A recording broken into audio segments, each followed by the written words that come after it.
My name is Priscilla Borders, and I will be your moderator for this panel discussion. I am also the Community Policy and Outreach Coordinator for the Interfaith Children's Movement, also known as ICM.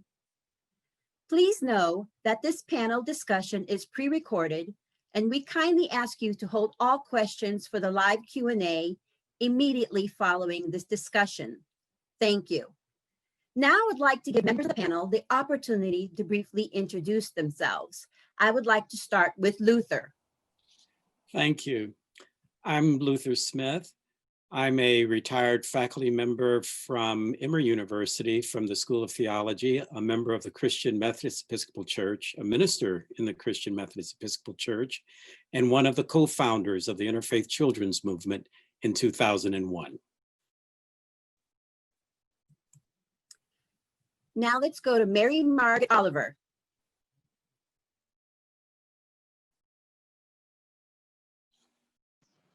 Good evening. I'm Mary Margaret Oliver. I'm very happy to be with you, and particularly with you, Luther. You know, we were together on 9/11 on the very first breakfast for the children's breakfast with Marion Wright Edelman. I remember that day well, as we all do. I am a member of the Georgia General Assembly. I am a native Georgian, and I'm a native of my House district in the Georgia General Assembly, which is Decatur, Druid Hills, Brookhaven, Shamley, Middle DeKalb County. I'm very happy to be with y'all today. Look forward to questions and look forward to discussions. And most importantly, look forward to engaging you in what I call the real politics of Georgia, which is changing quickly. I'm in the dark right now because I don't have power at my house. So the lighting on my face is going to change as we go through, and it's going to look a little spooky, but I'm happy to be with you. Thank you. Thank you. Tara Hall.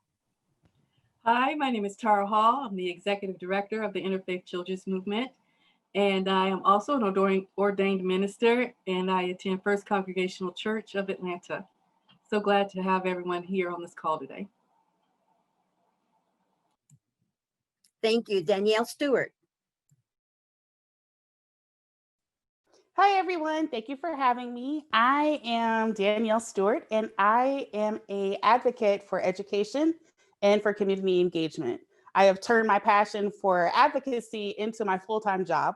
So I am also founder and president of a company called In School Spirit, where we advocate for students of color and ignite the school spirit for those students, as well as founder and president of the Community Empowerment Foundation, where we do community service work in the name of education. And I'm also an ICM board member. Thank you. Leslie Anderson. Hi, I'm Leslie Anderson. I'm the Executive Director of the Jewish Community Relations Council, and I also used to be a CASA worker and supervisor, so have been involved in children advocacy work for over 20 years now in different roles. And I'm currently involved at Temple Kahil Highland and Roswell, where I serve on the board. Thank you so much for those introductions. Now, let's begin by defining advocacy. According to Wikipedia, advocacy is an activity by an individual or group that aims to influence decisions within political, economic, and social institutions. Given this definition, I would like to turn my first question to Luther. As a founder and board member of ICM, can you give us a brief history of why ICM's child advocacy is embedded in the interfaith movement? Yes, thank you. It's really important because ICM actually formed out of the recognition that although all of our faith traditions affirm the importance of children and caring for children, we saw so few representatives dealing with legislation that affected tens of thousands of our children. And it's out of that absence of people of faith being present that ICM focused on ways in which we might not just be uplifting children and speaking to local faith communities about caring for children, but how might we be in the places where the future of children is being decided in great magnitude. And we knew that this would entail matters of information, but also encouraging people to show up at the state capitol and to speak with legislators, and to not allow any kind of bill that is going to have an impact on children to be discussed without the voices of people who care certainly being present. And as ICM developed, we even developed to the point of having the voices of children speaking to these issues as a way of empowering children as well as their adults. Thank you so much for that meaningful response. Now, my next question is for Tara. ICM just celebrated 20 years of service. As executive director, what are some strengths of ICM's unique approach to advocacy? ICM strengths through advocacy, I believe, comes from our being able to connect the interfaith community along with other advocacy organizations, individuals, corporations, and children to collectively come together, exchange ideas, and learn about what the real issues are that are impacting children, and coming together and having conversations as to what are some of the solutions that collectively we can create to those issues. But it all couldn't be possible without the voice of children. So piggybacking off of what Luther just said, children have a voice in what and how our solutions are created for them. And that comes also through the coordination of our Youth Alliance and the activities for those youth to become really engaged. So I can say, honestly, our unique approach is engaging the beloved community, those other advocacy partners that we have, the children and others who are interested in learning more and creating solutions and also taking action.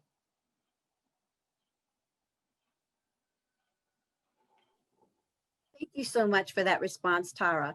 Now, knowing that central to our mission are children, I want to ask the panel to consider this question and respond from your heart and from your unique perspectives.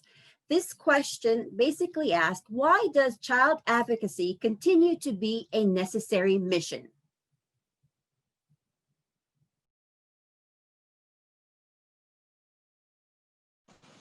Anyone can start. Let me talk about state politics a little bit. State politics is carried forward by statewide elected officers, the governor, the lieutenant governor, and then the Speaker of the House. And we have one duty every year. We have the duty of passing a state budget. The state budget of Georgia now is about $29 billion. And who are the beneficiaries of that budget? Children, particularly children living in extreme poverty and children who are in Georgia's school systems, have to be our number one focus and priority. In my view, the budget is a moral document about our obligations to Georgia's 10.5 million citizens, several million of whom are children and minors. We have to have a recognition. We have to have their voices. We have to attend to particularly those children who are on the fringe and are struggling, for all of us to have a safe and meaningful life for each other. Children have to be a part of our budget, have to be a part of our policy discussions, and they are going to be there in a wide variety of ways.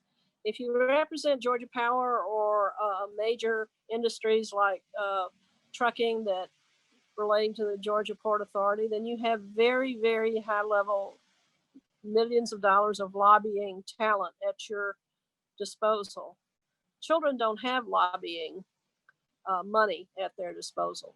And we in the faith community particularly have an obligation, I think, to be attentive to those who are not in the room, who don't have the lobbyist, and who need to be a part of our discussions every single day.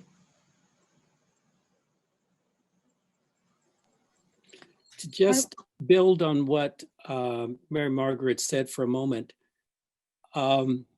we have been told by legislators that there have been times when they have been focused on issues affecting large numbers of children, when ICM was at the table as the only representative that did not have a financial stake in the outcome.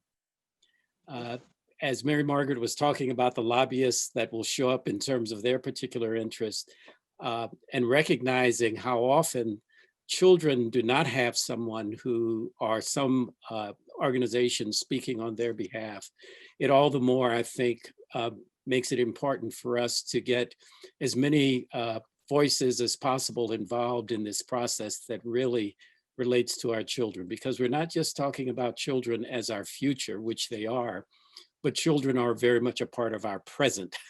And if we're going to get to a creative future, we need to be very much focused on creating an environment in which children don't just survive, even though that's at stake for many children, but children really thrive.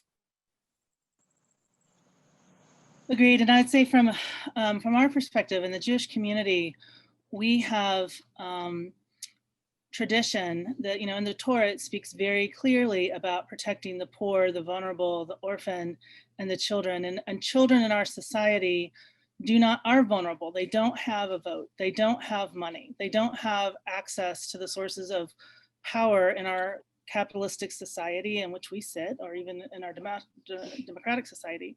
And so they do need a voice. And I think that, as Luther said, we need to be there for them, and to help them get there too. I also think that the issues that surround children also do impact adults and impact our society as a whole. And so when we're looking at issues for children, we're also looking at what kind of society do we want to have, and where do we want to invest our time, money, energy, et cetera. And I think that, so it can't be taken out of that larger context. And on top of that, in terms of the interfaith part of things, for me, one reason why I think it's so valuable is that we are stronger together. As people of faith, when we're able to link hands and walk together and to advocate for children, we can advocate for the right of protecting the most vulnerable in our society and making sure that they have what we need, so that ultimately all of us have what we need to be able to be healthy and productive citizens of our state and country. I would also like to add that as long as there is poverty, as long as there are injustices, as long as there are disparities, I would love for us to be able to work ourselves out of a job. But as long as those things exist, there will always be a need for an interfaith children's movement.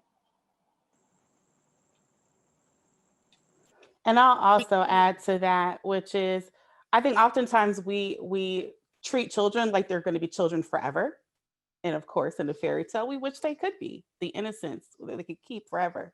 But we have to remember that oftentimes that kids that know that they're being cared about turn into adults who will care and continue. We pass the baton to them.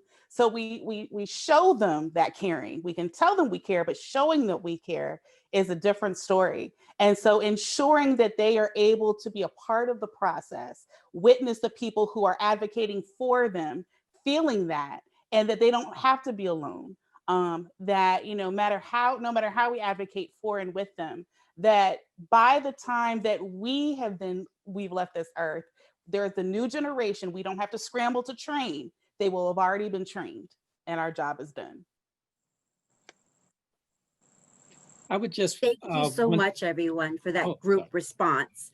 So now I want to move on to something else. Now that we understand advocacy through the lens of ICM and why this work is so important, let us look to who and how one can be an advocate.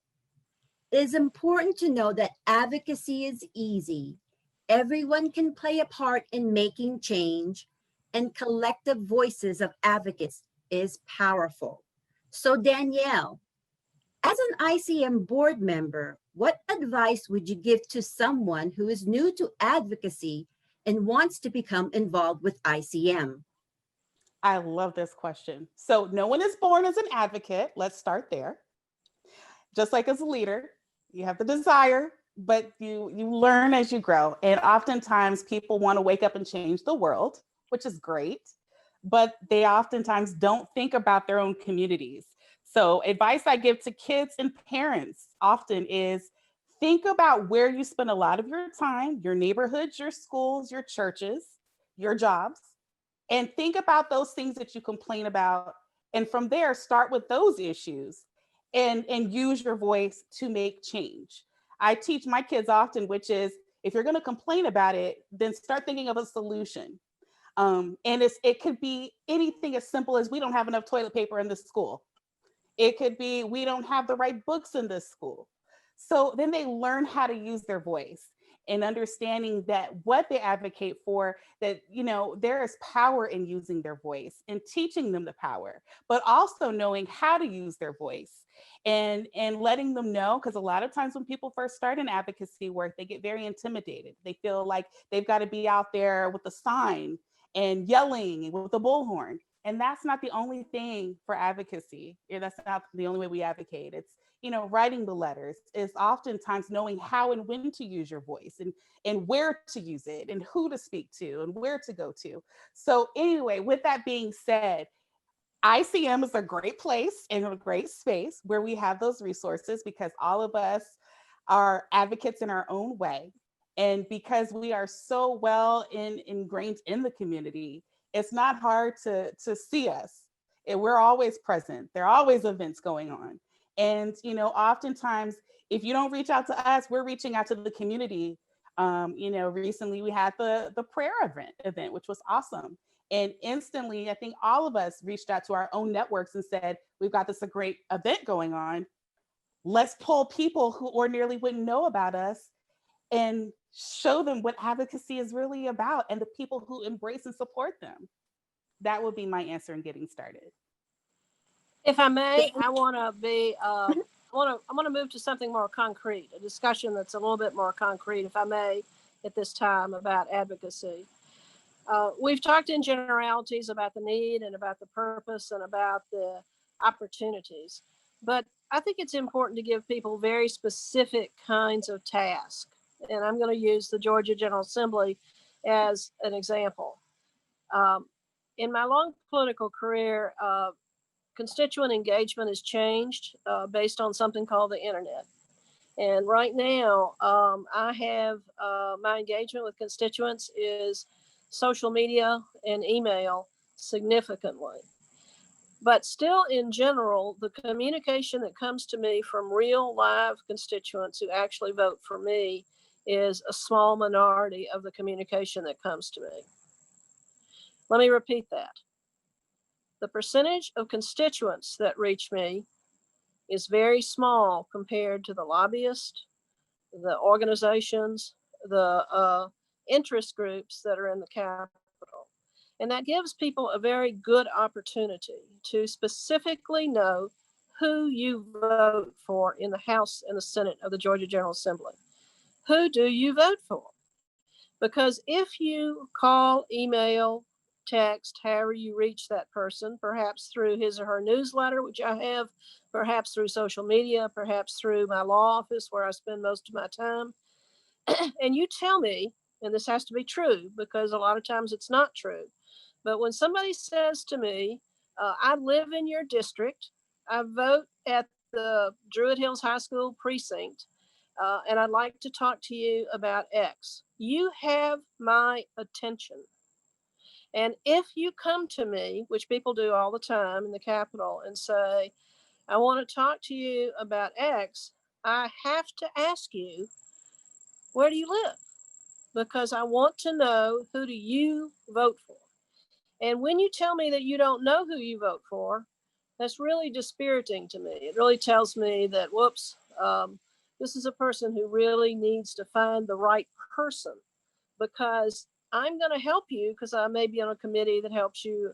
But it really tells me that your person is in this building and your person's going to respond to you in the same way I'm going to respond to you if you start truthfully and say, I am your constituent. I vote at so-and-so precinct, and I'd like to talk to you about so-and-so. If you take 45 minutes a year, take 15 minutes and email them before the session, take 15 minutes and email them during the session, and then after the session, 15 minutes each, he or she is going to know who you are. He's going to know your face and know your precinct and know your district. And there is where your power comes from many, many days in the real world of politics. Please, please, please engage with the person you vote for. That's where you have a power that you should not underestimate. Thank you so much, Mary Margaret Oliver, for giving that concrete steps for many people to begin advocacy, particularly at the legislative level. That's crucial for making change, policy, and legislative change. Thank you so much for that answer. Now, I want to turn to Leslie in terms of advocacy with organizations. My question for you, Leslie, is as a partner of ICM, can you share the value of organizations joining efforts to advocate on behalf of children? So yeah, so I would say, first of all, I want to follow up on what Mary Margaret said, is that one of the values of being an organization and connecting with each other is to utilize the networks that we have within those organizations. So we know that as organizations, I can go and talk to legislators, but it's not going to have as much impact as being able to utilize constituents in those districts. So one of the real values that combining efforts together on organizations is that we can start to share a resource list in regards to who we know, and kind of doing some landscape mapping and to utilize voices in the districts that, need to have the most impact, in terms of chairs or who sits on certain committees and things of that nature. More importantly, I think that there is real power that comes from when, for instance, I'll give you an example. For the sex trafficking issue that's been in Georgia for a while now, back in 2014, we were part of a larger coalition, including ICM and others, to pass the Safe Harbor Law. And that was really powerful because that's allowed our relationships to continue, so that even now we continue to have contact with the different groups around sex trafficking, and trying to continue that education, to expand the training for trainers, to move into areas geographically and even in terms of faith spaces, organizationally, to train people to become more aware of the sex trafficking that goes on here in Georgia and how we can combat it. And so that, I think, is continued to grow over time. So even though we passed that law, I think it was in 2014, 15, we still are continuing the process of keeping the pressure on and maintaining, there's some of it still caught up in some of the courts, but we're continuing to keep the pressure on and training people and keeping people aware of something that's really crucial in keeping our children safe. So I think that's where our value comes in, is that we're able to mobilize networks and create a true safety net for our children across Metro Atlanta and even across the state. Thank you so much, Leslie, for that continuum of responses and how valuable the collective voice of all of us for an advocacy unit. Now, Tara, I want to turn back to you regarding the value of the youth in advocacy. So specifically, how do you foresee youth as being the next change agents in ICM? Well, definitely, I think that when it comes to our youth, it's very important that we listen to our youth, but not only listen to them, but empower them, and also let them know that they have a seat at the table. And so it's very important to support children, to help them understand they have value, to help them understand that, yes, they are our future, but like Luther said, they are change agents today and our future. And for ICM, what better way to understand what the issues are that impact children, except through the lens of the child's eye and their voice, and hearing directly from them. And from there, we can help create a difference by supporting whatever those issues are that are of importance to them, and creating opportunities for them to learn how to advocate, and to learn how to write letters to the legislators, and to learn how to how to take those issues at Youth Day at the Capitol and to join the Youth Alliance and have a means of creative expression about those social issues or injustices that are important to them. That was reflective in our 20th Interfaith Prayer Celebration through arts of dance, through song, through a collective effort of voices of young people when they were marching and talking about the environmental issues. Children have a great voice and a great impact now, not just tomorrow or the future, but now. And to give them that platform and to support them and to encourage them makes them, like Danielle said, not just advocates for today, but even better adults tomorrow to make our world better tomorrow. So having those young people at the table, at the forefront, I always say ICM is an organization for children, by children. Thank you so much for that response. Now, the next series of questions focuses on goals and outcomes of advocacy. So Luther, from your historical perspective, can you cite outcomes that highlight the work of ICM on behalf of children? Yes, the very first issue that ICM addressed was really the threat to defunding peach care. And what was so troubling to many of us is that peach care had become one of the felt model programs of providing health insurance for children. And all of a sudden we were understanding that the Georgia legislature was looking at other budgetary priorities that was going to jeopardize that.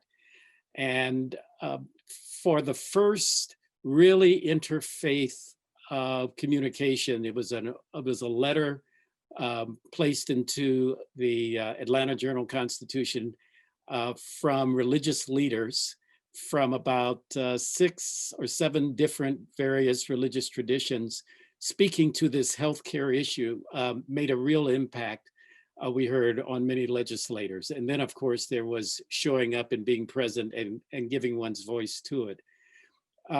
So such issues as healthcare, the revision of the Juvenile Justice Code that had not occurred for decades, and moving towards something of a model code, the issue of young children being suspended from school at especially kindergarten to 3rd grade, and really working at changing that policy in a legislative way.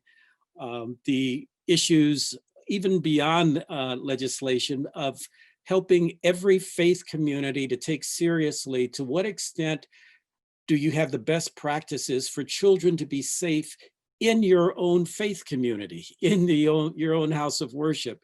So that's another dimension, as Danielle was speaking, the very local aspect of doing advocacy involves that kind of not only information, but training so that persons are more capable of speaking to what's occurring locally. Children who are being bullied, that may not be resolved legislatively, but may be resolved by the way in which you get local communities engaged in protecting children and helping children to deal with some of the trauma that they've experienced.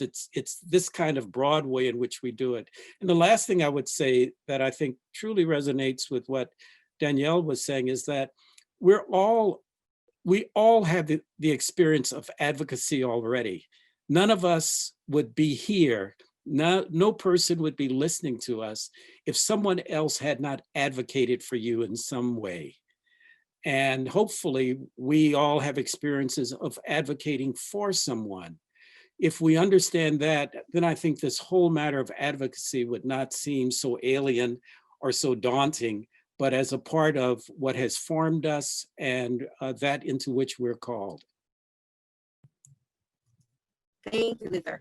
So I'm going to turn back to Mary Margaret and regarding the legislative process. So Mary Margaret Oliver, from your direct experience, how can advocacy impact legislative outcomes?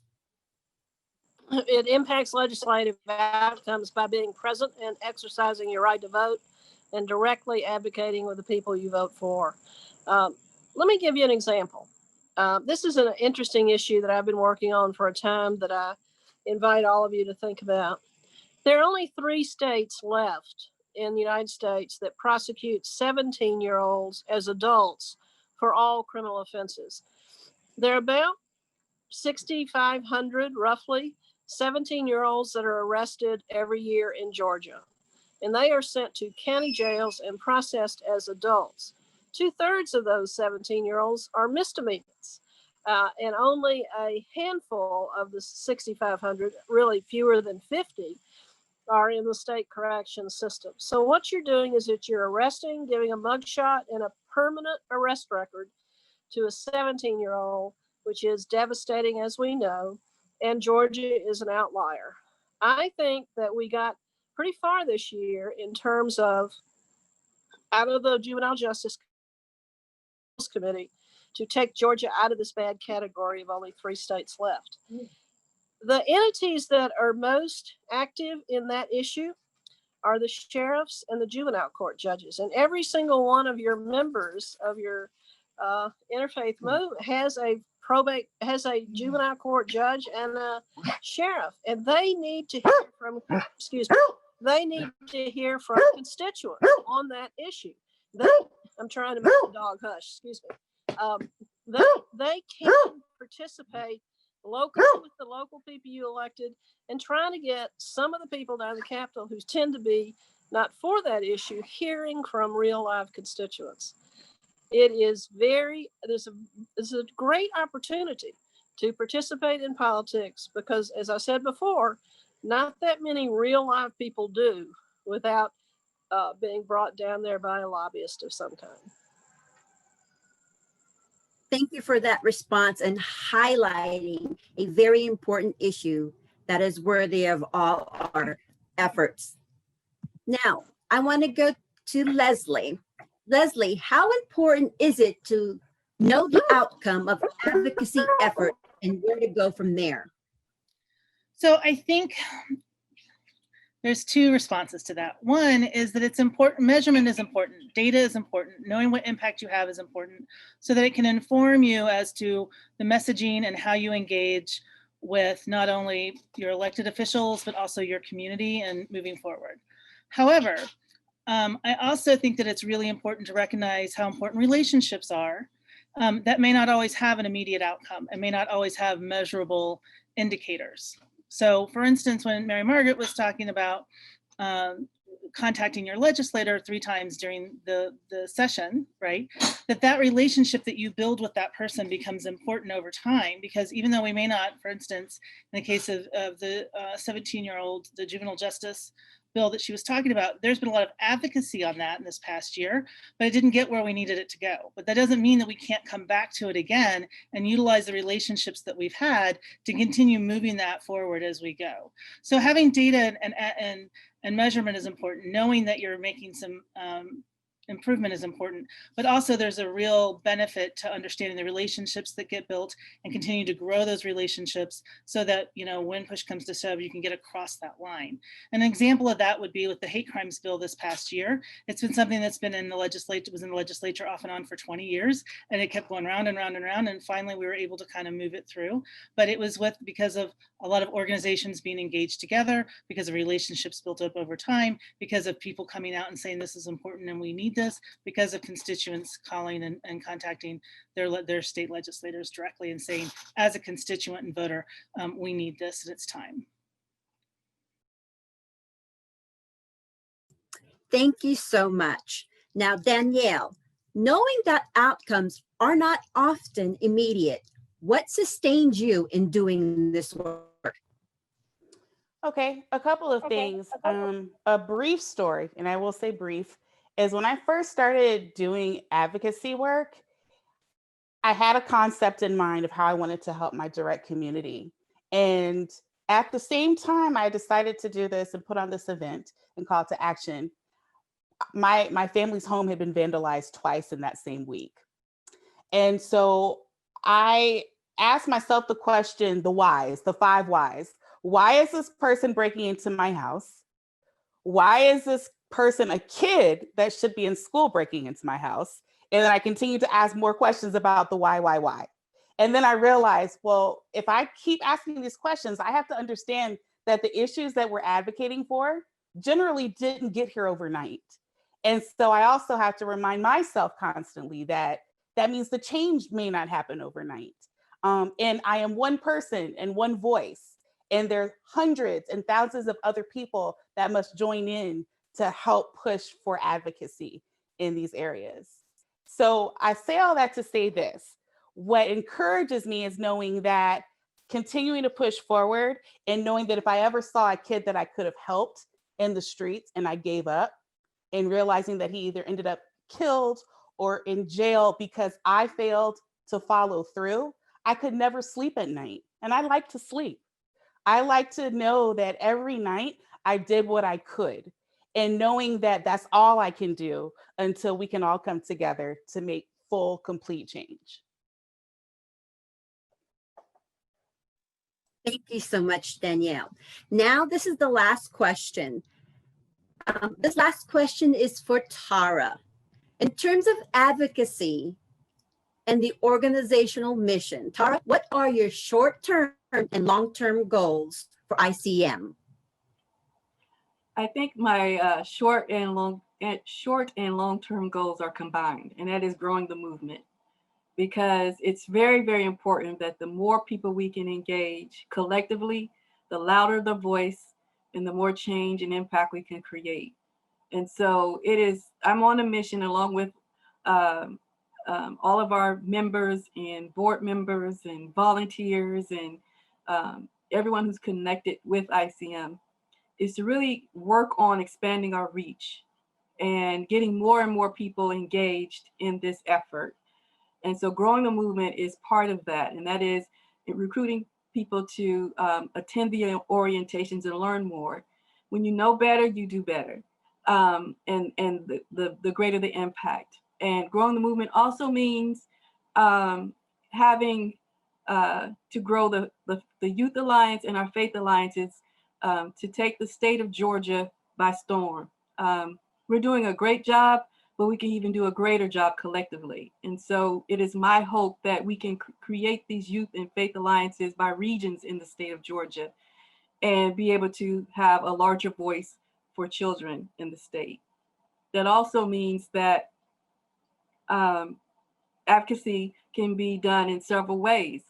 You heard from Mary Margaret about reaching out to your legislators, but advocacy can also be in the form of helping us to expand our voices by recruiting people that you know, and having, I mean, we're in times of COVID, having virtual parties or meetings or gatherings with your friends, and having a representative or a volunteer from ICM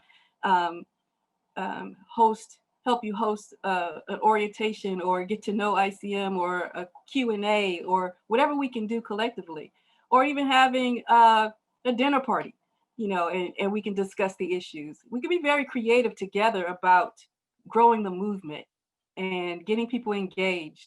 And that also includes getting people to help advance the movement through donor and giving opportunities. And so, because the work has to be done, but it takes resources. And so that's another area of advocacy that can be done in terms of getting the word out and helping to help us create a greater impact through giving. We need volunteers to help us get the work done. We need volunteers to help us train. We need volunteers to help us post on social media, so many different areas. So advocacy takes on many forms with us as an organization to get the word out and to grow the movement. And so that is my combined idea of how my vision for the organization is for short and long-term goals, is to work on growing that movement. Thank you so much, Tara. Well, everyone, that is the end of our panel discussion. And I hope that you come away with an understanding of advocacy through the lens of ICM's mission and work, how anyone can be an advocate for children, and advocacy can lead to change. I also want to share with you the simple acronym that I hope will guide your work in advocacy. SEAL. S is for share. Share the information among your networks. E, engage. Have a willingness to learn of issues that impact the well-being of children. A, act. Take action toward change, and L is lead. Lead and become a leader and an ambassador on behalf of all children. I want to thank all panelists for their time and contribution to today's discussion. And I equally want to thank all those in attendance for your willingness to learn and your willingness to step into advocacy on behalf of all children. Please join us as we transition to the live Q&A. We are done. Thank you, guys. So, Joy, are you on? I am on, and I was listening the whole time. You were brilliant. It's so wonderful. I mean, You guys are so on point. Amazing. I thank you for your responses. So, Joy, you can stop the recording. okay, I will do it.